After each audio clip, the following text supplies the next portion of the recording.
presentation.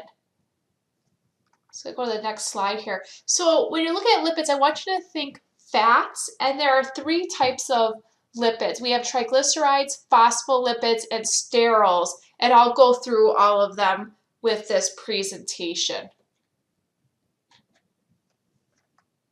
So the first type are triglycerides. This is a type of fat that you'll find predominantly in the body and in your diet. So 95% of the fat that's in your diet and of yourself will be triglycerides. The name really does a good job explaining the molecular makeup. So we're looking at a glycerol molecule with 3 fatty acids attached to it. These fatty acids can be saturated, monounsaturated, polyunsaturated, and a lot of the times when you're looking at the glycerol molecule, the 3 fatty acids attached to it, they can't be the same, but a lot of the time they will be different from one another. We're also looking at chain length with the different types of fatty acids attached to that glycerol molecule. So we have short chain, medium chain, and then long chain. Short chain will be less than 6 carbons long, medium chain 6 to 12 carbons long, and then long chain will be at or over 14 carbons in length.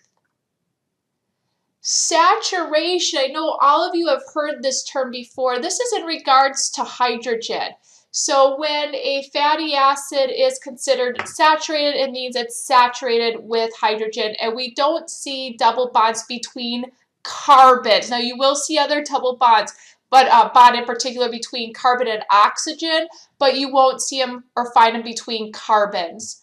Monounsaturated, mono meaning one, unsaturated. So one point of unsaturation, one area where the fatty acid is not saturated with hydrogen. So you'll find one double bond between carbons, and then polyunsaturated, you'll see or find 2 or more double bonds between carbons. So again, 2 or more points of unsaturation in regards to hydrogen. Essential fatty acids, essential means we need to get them through our diet. Here we're looking at omega-6 fatty acids and omega-3 fatty acids. Omega-6 we tend to do okay with in regards to ingesting it. We don't see a lot of deficiencies associated with omega-6. Omega-3 we do, however. So where do you find omega-6? Vegetable oils, and like I mentioned before, it's very easy to get this in the amounts that are needed. Omega-3, you will find this in fish, walnuts, flaxseed, pumpkin seeds, etc. Because there are not a whole lot of sources that have omega-3 fatty acids, deficiency is more common. And when you look at why are omega-3 fatty acids so important, they help to reduce inflammation and blood clotting. Now with that, keep in mind if someone is going through surgery, they usually ask, the physician will usually ask the patient to be careful of omega-3 intake before and after surgery because it does reduce blood clotting. And when someone's going through surgery, clotting is going to be important so someone doesn't hemorrhage to death. The second type of fats you'll find are phospholipids. In regards to the makeup, we're looking at a phosphate head, 2 fatty acids attached to it, and a backbone of glycerol.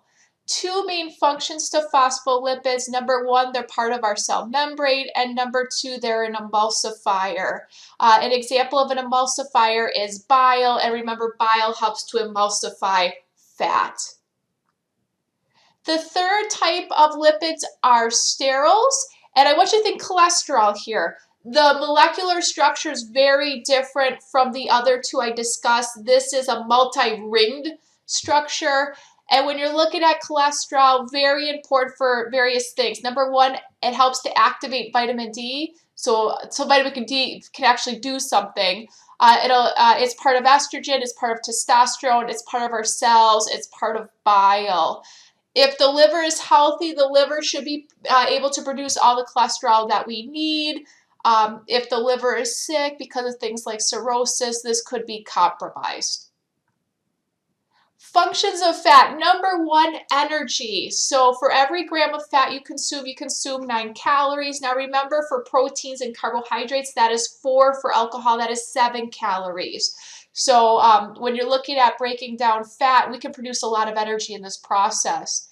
Fat also helps to cushion, it helps to protect, very important for thermoregulation, and it is a good satiety. It adds satiety to our food, a feeling of fullness. So satiety.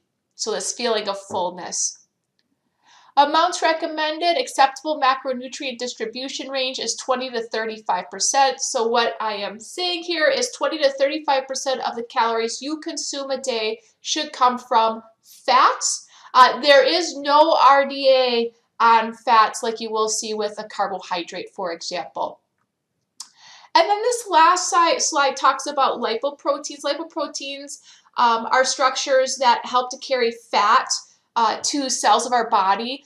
Please remember, oil and water don't mix. And so fat, because it's a hydrophobic structure, has a very hard time moving through our blood, especially if it's a larger fat. If it's a medium chain or a short chain, we're not going to see a whole lot of issues. It's more with our longer chain fatty acids that we're going to need a little more help.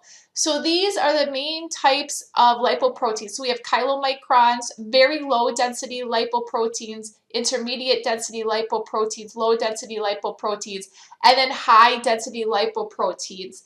The density is in regards to protein content. The more protein, so for example, high density lipoprotein means there's more protein in its structure than low density lipoprotein.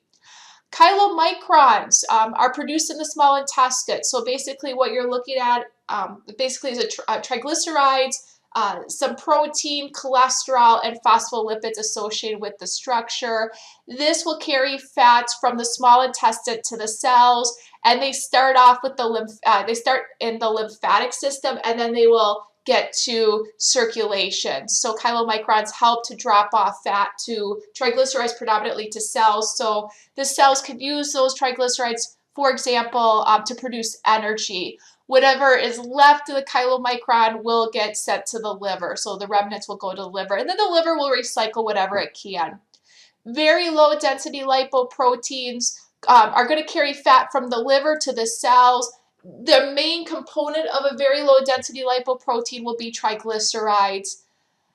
IDLs, or intermediate density lipoproteins, start off as a VLDL, but as VLDLs lose triglyceride content, it becomes an IDL. IDLs keep traveling through the body, loses more and more triglycerides, and then they become more cholesterol. The cholesterol becomes a larger component of it. Then it turns into an LDL, or a low density lipoprotein. These are known as our bad cholesterol. Now, please keep in mind, we need LDLs because they do carry cholesterol to our cells. So, for example, maybe they're carrying cholesterol to the ovaries, and the ovaries can produce estrogen with that cholesterol. So we do need LDLs. It's when we have too many, and we can start to see things like atherosclerosis or plaquing occur in our blood vessels. And then HDL, I like to think of those as our vacuum cleaners. So what they do is they're made in the liver, and they run around through our blood vessels, and they pick up cholesterol that shouldn't be there, and then they ship it to the liver so the liver can get rid of it. So HDLs are known as our good cholesterol, but keep in mind you do need both. Have a great day.